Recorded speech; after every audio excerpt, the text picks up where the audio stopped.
여러분 안녕하십니까? 뉴스데스크 강원입니다. 추석 연휴 사흘째인 오늘 강원 동해안과 지역 축제장, 주요 명소마다 가족 단위 나들이객들의 발길이 이어졌습니다. 3년 만에 거리두기 없이 추석 연휴를 맞이한 시민들은 오랜만에 가족과 함께 밖으로 나와 즐거운 시간을 보냈습니다. 권기만 기자가 취재했습니다.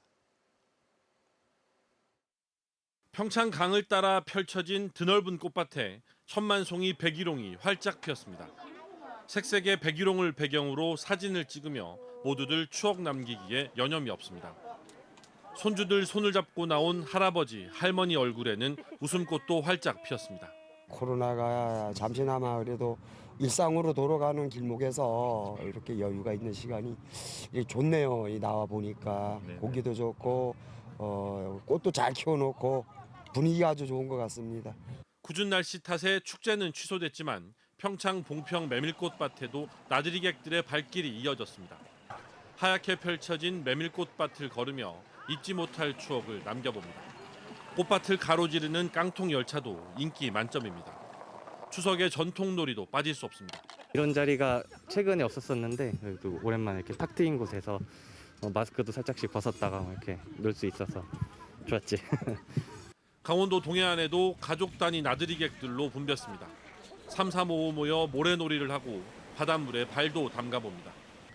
25도를 웃도는 다소 더운 날씨에 관광객들은 백사장에 앉아 시원한 바람을 맞으며 휴일을 만끽했습니다. 3년 만에 시댁에 가서 식구들 만나니까 가족들 만나니까 너무너무 좋고 그리고 또 바닷가 오니까 마음도 시원하고 속도 뻥 뚫리고 속이 시원하고 맛있는 것도 먹고 너무너무 좋아요. 고향에서 명절을 보내고 수도권으로 돌아가는 차량에 행락 차량까지 몰리면서 강원도 내 고속도로는 하루 종일 곳곳에서 정체를 빚었습니다. MBC 뉴스 권기만입니다. 오늘 오전 9시 50분쯤 영동고속도로 강릉 방향 문막 휴게소에서 70대가 몰던 승용차가 카페 앞 테이블로 돌진하는 사고가 났습니다. 이 사고로 테이블에 앉아있던 40대 여성과 10대 여학생이 다쳐 병원으로 옮겨졌습니다. 경찰은 운전자의 부주의로 사고가 난 것으로 보고 정확한 사고 경위를 조사하고 있습니다. 코로나19 확산세가 감소하면서 일손이 부족한 농촌으로 외국인 근로자의 유입도 늘어나고 있습니다. 농촌 구인난에 다소 숨통이 트일 전망이지만 농민들은 지난해부터 강화된 외국인 근로자 숙소 기준 때문에 고민이 깊어지고 있습니다. 이승현 기자가 농민들의 이야기를 들어봤습니다. 외국인 근로자와 함께 농사를 짓고 있는 한 농가. 동남아에서 온 외국인 근로자는 숙소로 조립식 패널로 된 가설 건축물을 사용하고 있습니다. 화장실과 부엌, 냉난방 장치가 있고 법무부 지침에 맞춰 조만간 소화기와 화재 경보기도 설치할 계획입니다. 하지만 합법적인 외국인 근로자 숙소는 아닙니다. 조립식 패널 구조의 건축물을 외국인 근로자 숙소로 사용할 때 필요한 가설 건축물 축조 신고 필증을 받지 못했습니다. 신고 필증을 받기 위해서는 행정 절차 때문에 기존 구조물을 허물고 다시 지어야 합니다. 허물고 새로 져야 그 시설물로 인정이 되기 때문에 안 된다고 하는데 그럼 지금 같은 얘기해서 농가들이 다시 비용을 해가지고 그거 행정적인 거에 맞춰가지고 코로나19가 소강 상태에 접어들면서 외국인 근로자가 늘어나 일손 부족을 해결할 수 있게 됐지만 외국인 근로자 숙소를 마련하는 게 큰 부담이 되고 있습니다. 지난해부터 비닐하우스 내 가설 건축물을 숙소로 이용할 경우 외국인 근로자 고용이 금지되는 등 주거시설 기준이 대폭 강화됐기 때문입니다. 도심지와 인접한 농가들은 모텔 등 숙박시설을 빌려 대처하고 있지만 군지역 농가들은 비용과 거리상 그마저도 쉽지 않습니다. 지금 새벽에 일어나야 되니까요. 그게 애들이 좀 피곤하고 힘들고 해요. 저녁에도 늦게 가니까 또 씻고 자려면 그것도 좀 문제가 있고요. 밭에 좀 가까운 데 있으면. 이에 따라 강원도는 내년부터 외국인 근로자를 위한 조립식 주택 설치 지원 사업의 시행을 앞두고 있습니다. 하지만 자부담이 1,000만 원에 달하는 데다가 조립식 주택 설치를 위한 대지도 필요해 지원 신청의 진입 장벽이 높습니다. 필수 시설을 갖춘 그 숙소 시설의 경우에서는 축사 관리사처럼 예외를 두거나 그 기존 시설을 좀 활용할 수 있도록 그 외국인 근로자 고용 허가 기간 동안 농지 타용도 일시 사용 허가 대상에 올해 강원도가 배정받은 외국인 계절 근로자는 전국에서 가장 많은 3,929명. 농가에서는 마음 놓고 외국인 근로자를 고용해 일손 부족 문제를 해결하고 외국인 근로자들은 삶의 질을 높이고 인권을 보호받을 수 있도록 숙소와 관련된 행정 절차를 보다 세심하게 손봐야 한다는 지적이 일고 있습니다. MBC 뉴스 이승현입니다. 어제 강원 지역 확진자가 55일 만에 1000명 아래로 떨어졌지만 오늘은 오후 6시 기준 1233명이 확진되며 감소세가 주춤한 모습입니다.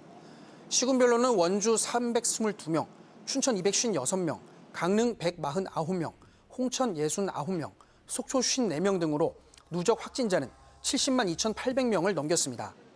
병상 가동률은 하루 전보다 6%포인트가량 오른 31.4%로 159개 병상 가운데 109개 병상이 여유 있는 상황입니다.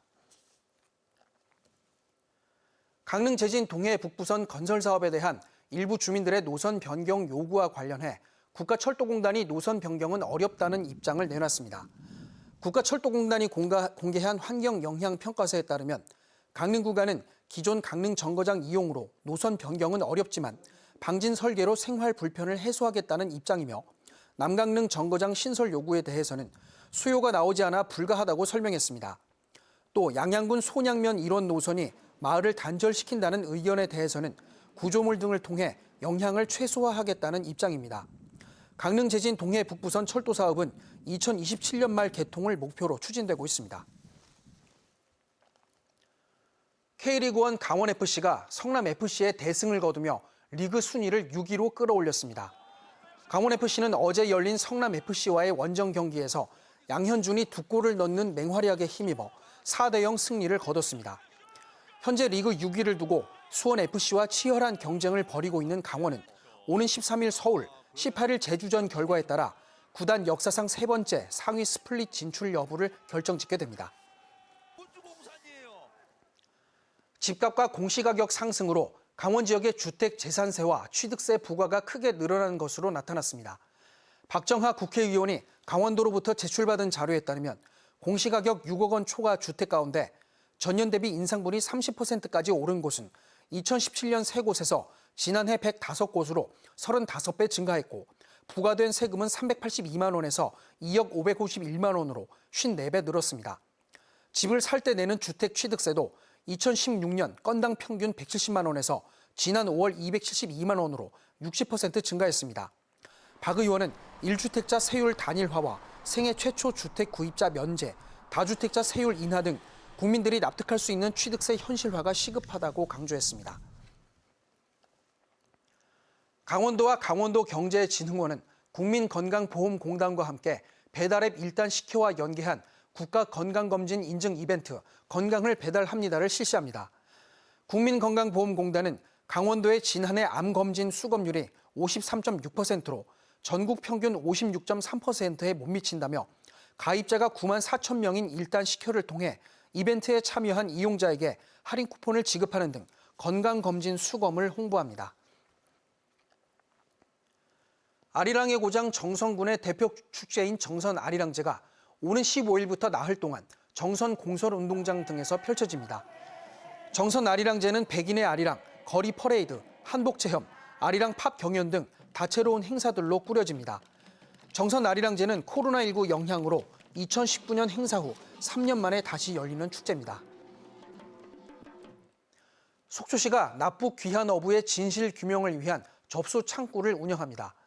납북 귀환 어부 인권 침해 사건의 피해자 본인 또는 가족들은 진실 규명을 신청하려면 진실 화해를 위한 과거사 정리위원회에 12월 9일까지 접수해야 합니다.